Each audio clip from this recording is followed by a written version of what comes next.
Cochetta so bomb, she the bumpy. Hairstyle, lifestyle, vlogs on the way.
finished nails.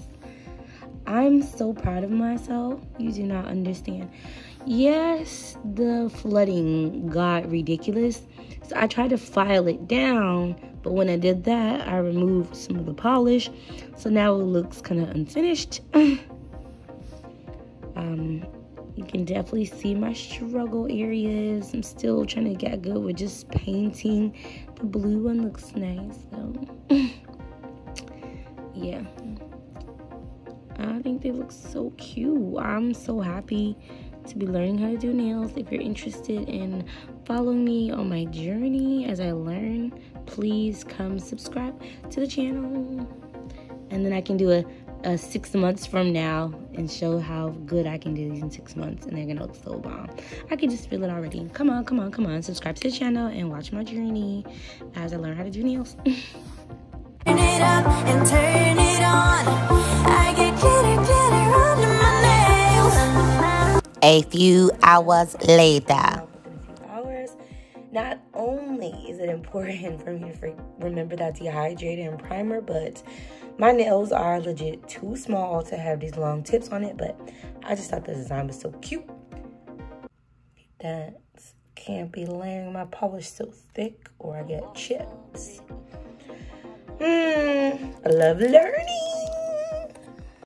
Don't forget to like, comment, and subscribe.